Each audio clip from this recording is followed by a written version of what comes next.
এই কয়েকদিনে এই বড় দলের একটা বাচ্চা দল আছে না, তাদের একটা প্রার্থী আছে এখানে। সে কি হারে মিথ্যা কথা বলতেছে, আপনারা কি প্রমাণ পাইছেন এটার? আমি বলেছি ভাই যে আমি তো আমার পৈতৃক জায়গা থেকে নির্বাচন করতেছি। এখানে আমার বাপদাদার জন্ম, তার বাবার জন্ম, আমার ছেলের জন্ম, আমার নাতির জন্ম।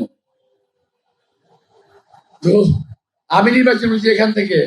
আমি একটা কথা বলছিলাম, সকলেই তো আপনাদের দলের সকলেই মোটামুটি যার যার জায়গা থেকে নির্বাচন করতেছে। আপনার কিছু লোক কেন ঢাকার মধ্যে এসে গুদাগুদি করতেছেন? ব্যাপারটা কি আপনাদের? কারণ কি জানেন, তারা দেশি জায়গা পায়, নিজের দেশে জায়গা নাই, পরের দেশে হাত বাড়াই। ঔপনিবেশিক একটি শক্তির মতো আর কি। আবার বলেন যে আমরা যারা আসছি বাইরে থেকে তাদেরকে আব্বাস সাহেব নির্বাচন করতে দেবেন না, উনি ঢাকা শহরে একটাই বসে বেড়াবেন, এই কথা বলেন। আমার সঙ্গে কারো কোনো সত্যতা নাই। সত্যতা হলো ওদের সঙ্গে যারা মিথ্যা কথা বলে, সত্যতা হলো ওদের সঙ্গে যারা নিজেরা চুরি করে, নিজেরা চাঁদাবাজি করে, আর অন্যজনের দোষ দেয়, ওদের সঙ্গে সত্যতা। আমি কথাটা বলতাম না, কিন্তু এই কথাটা তারা বলতে বলতে একবার পচায় ফেলছে। আমাকে অনেকেই বলছে আপনি সত্য কথা বলেন না। আর আমি দেখলাম যে কথা যদি আমি না বলি তাই এটা জবাব হবে না। তোমাদের মতো হঠাৎ করে আমি কিন্তু গাড়ি কিনি নাই, তোমাদের মতো হঠাৎ করে আমার কাছে টাকা হয় নাই। আমার বয়স হয়ে গেছে, এত বছর বয়সে আমি ব্যবসা বাণিজ্য করছি না, আমি ট্যাক্স দিছি না। আমি কি তোমাদের মতো হঠাৎ করে আঙুল ফুলে কলা গাছ হয়ে গেছি? আমি প্রশ্ন করতে চাই যে তুমি যে বাবা গাড়িটা চালাও, কার গাড়ি চালাও? বলতে পারো যে আমার বন্ধু দিচ্ছে চালানোর জন্য, হতে পারে, এটা খুব স্বাভাবিক। কারণ তোমাদের মতো লোকদের বাপের কিছু থাকে না, শ্বশুরের থাকে। তো ভাই আমরা অর্জন করেছি, আমাদের অর্জনকে বিদ্রুপ করো না, অর্জনকে সম্মান করো। আমাদের রাজনৈতিক অর্জন, অর্থনৈতিক অর্জন, একে সম্মান করতে শিখো, মুরব্বীদেরকে সম্মান করতে শিখো, ভবিষ্যতে ভালো করতে পারবা। যে হারে তুমি গালিগালাজ করে যাচ্ছ, মিথ্যা কথা বলছো, এগুলো করে কোনো লাভ হবে না। বরং এখানে শিক্ষা নাও যে দেশের মানুষ তোমাদেরকে ঘৃণা করতে শিখে গেছে। যে কয়েকদিন আগে তোমাদেরকে সম্মান করতো মানুষ, কিন্তু এখন তোমাদেরকে সম্মানটা দেয় না। এটা একটু মাথা রেখো, এটা একটু মাথা রাখবা। কিছু হলেই মির্জা আব্বাসের দোষ। আরে ভাই তুমি যত কথা আমার বিরুদ্ধে বলতেছো, সকালবেলা ঘুম থেকে উঠে যদি ফজর নামাজ পড়ে থাকো, পরও যদি ওই একবারে আল্লাহর নাম নাও, আবার এসার সময় গিয়ে এসা পর্যন্ত মির্জা আব্বাসে বদনাম করো, এর মধ্যে আর কোনো কথা নাই। সারাদিন মির্জা আব্বাস। আর আমার তো লাভ হচ্ছে, আমার 100 কর্মী যে প্রচার করতো, তুমি একলা আমার 1000 করে প্রচার করে দিও। আরো বলো, বেশি করে বলো। তুমি যত বেশি বলবা আমার তত লাভ হবে, কারণ তুমি তত মিথ্যাবাদী প্রমাণ হবা, আর আমার সত্য দ্বারা আর বেশি প্রমাণ হবে। চিনি না, দেখি নাই, কথা হয় নাই, কিন্তু আপনার জবাব দিচ্ছেন। আমি মনে করি যে আমি ভাগ্যবান যে আপনাদের অনেকের দোয়াই ইনশাল্লাহ আগামীকাল আমি ভোটে পাশ করবো ইনশাল্লাহ। এই যে আপনারা ভোট দিতে যাচ্ছেন সামনের 12 তারিখে, এই ভোটটা কি কেউ আমাকে দান করলো নাকি আমরা আদায় করলাম? কোনটা? আমাদেরকে কেউ দয়া করে দান করে নাই, এবং এই ভোটটা আমাদেরকে 12 তারিখে প্রয়োগ করতে হবে। এবং ওই 12 তারিখে অনেক রকম ষড়যন্ত্র হতে পারে, আমি আশঙ্কা করছি। বিএনপি কিন্তু আন্দোলন করছে, নির্বাচন করছে, মোটামুটি নিজ শক্তিতেই বলিয়ান হয়ে আল্লাহর রহমতে।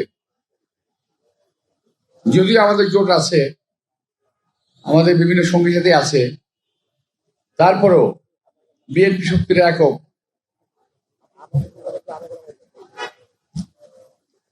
আমাদের বিরুদ্ধে আজকে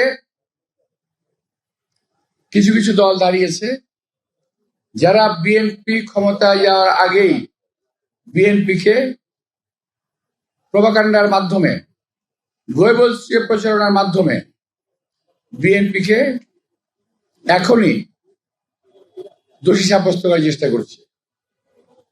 আমরা ক্ষমতায় নাই, ক্ষমতায় যারা আছে বিএনপিকে তারা বিভিন্ন নামে আখ্যায়িত করছে, বিভিন্ন দোষে দোষী করছে। অথচ আমরা 17টা বছর বিএনপি ক্ষমতার বাইরে। এই 17 বছরে বিএনপির নেতা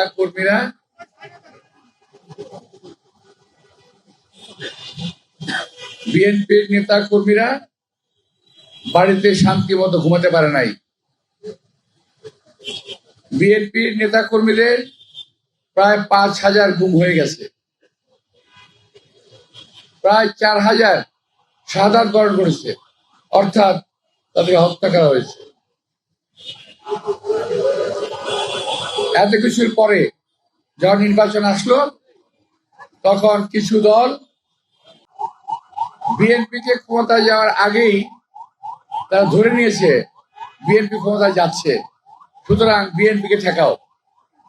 এই বিএনপি ঠেকা আন্দোলন শুরু করেছে নির্বাচনের মধ্যে একটি দল, আরো একটি দল এবং তার বাচ্চা। চিনতে পারছেন তো কি আপনারা? বেহেশতের টিকিট। আমি ওই সম্বন্ধে কিছু বলতে চাই না। এই সমস্ত কথা বলে বাসায় আমার মা বন্ধুকে তারা বিভ্রান্ত করেছে। মহিলা মানুষ বাসায় গেছে, চা খাওয়াইতে দিয়েছে, পানি খাওয়াইছে, শরবত খাওয়াইছে, তারপরে ওখানে তাদেরকে বেহেশতের টিকিট ধরা দিয়েছে। কোরআন শরীফের ভিতরে আবার কসমানি কাটাইছে, উনি বললেন আমাকে। এই সমস্ত প্রতারণা করে আমরা তো মুসলমান, তাই না? তো ধর্ম কি কারো কাছে বিক্রি করা হয়েছে নাকি? আজকে যারা যেই দলের প্রধান ধর্মকে বিক্রি করছেন, তিনি কি জামাতে ইসলাম করতেন? এখন তারা 3 জন পরপর ধারাবাহিকভাবে ওনারা যখন কথাটা বলেন, আমি কথার পরিপ্রেক্ষিতে বলতে চাই, আপনি মুসলমান, আমিও মুসলমান। যে আপনারা প্রচন্ড মিথ্যা কথা বলেন, আমরা মিথ্যা কথা বলি না, এটাই হলো তফাৎ। বাংলাদেশের পরিস্থিতি যেটা হয়েছে, 5 আগস্টে যখন বিপ্লব হলো, ক্যান্টনমেন্টে যখন মিটিং বসলো, পরবর্তীতে একটি জাতীয় সরকারের আলাপ আসলো, বাংলাদেশের দুর্নীতির অন্যতম মাস্টার মাইন্ড 2001 থেকে 6 তার মাথায় আবার এই আওয়ামী বুদ্ধিপনা চেপে বসলো। আমরা যদি একটি জাতীয় সরকার গঠন করতে পারতাম, সকল দল যদি অংশগ্রহণ থাকতো, বিপ্লবী একটি সংবিধান বানাতে পারতাম, তাহলে দুর্নীতির যে মাস্টার মাইন্ড তার পাল্লায় বর্তমান দেশ যে পরিস্থিতি আছে এটা পড়তে হতো না। ওই সময় বিএনপিও ছিল ক্যান্টনমেন্টে, জামায়াত ইসলামী ছিল। জামায়াত ইসলামী মুখে মুখে বিপ্লব বলে, অন্তরে তাদের আওয়ামী প্রীতি হলো বিরাজ করে।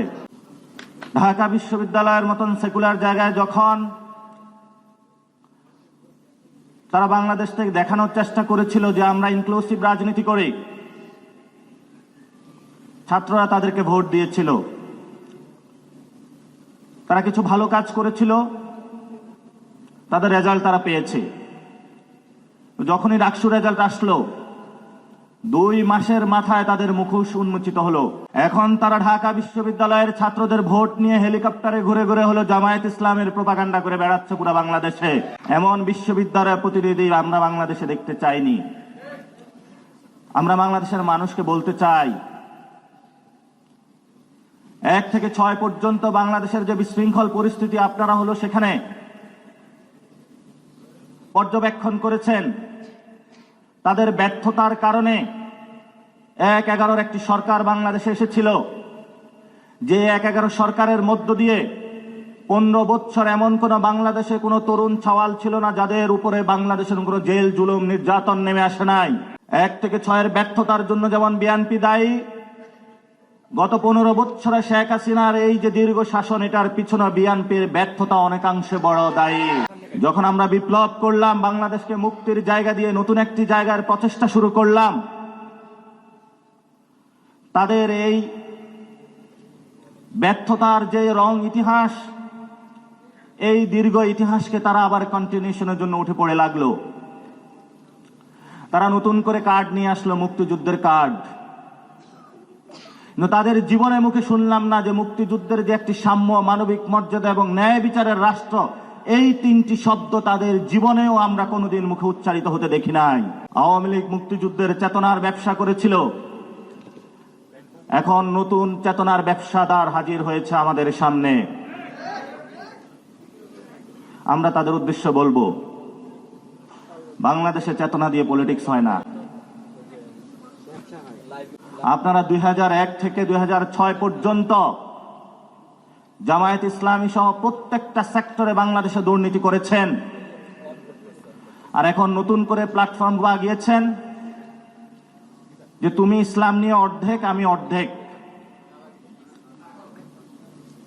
আগে হলো এক প্লেটে বসে খাইতো, এখন প্লেট ভাগ কিন্তু এক পাতিলে তরকারি। জামায়াত ইসলামী দুর্নীতির জন্য সমান দোষে দোষী, মানুষ এগুলো এখনো ভুলে যায় নাই। এজন্য আমরা এখনো বলি, সময় আছে, সুযোগ আছে। একটি সাম্য, মানবিক মর্যাদা এবং ন্যায় বিচারের রাষ্ট্র গঠনের যে মানুষ স্বপ্ন দেখিয়েছে, সেই স্বপ্নে আপনারা আগ্রহী হন, কিন্তু তাদের কথা কানে যায় না। আমরা তাদেরকে বলবো, 300 আসনে গডফাদার দিয়ে শেখ হাসিনা নিস্তার পায়নি, আপনি কিভাবে পাবেন? কোন জায়গায় আপনি স্বপ্ন দেখতে পাচ্ছেন? সেই স্বপ্নটা আমরা একটু বুঝতে চাই। কয়েকদিন আগে তারা বলল যে তারা নাকি বাংলাদেশে নাকি দুর্নীতি হলো রিমুভ করবে বা দুর্নীতি হলে শেষ করবে। বাংলাদেশের ইতিহাসে সবচেয়ে বড় একটি জোকার একটি কথাবার্তা হয়েছে এটি। এই ধরনের জোকারি কথাবার্তা জনগণের সাথে বলবেন না। এক চোর চুরি করে, বলে আমি চুরি বন্ধ করব। শেখ হাসিনা এক চোর ছিল, চুরি করেছিল।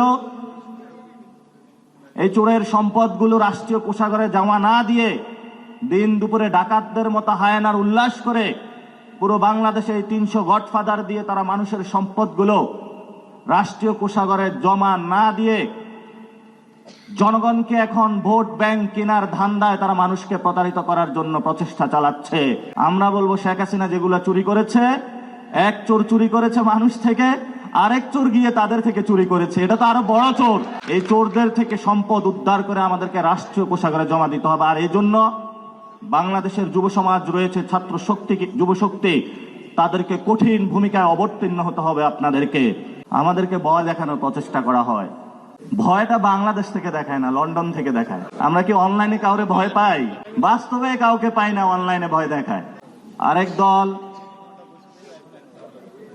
ইসলামের নাম ব্যবহার করে বাংলাদেশে রাজনীতি করতে চাচ্ছে।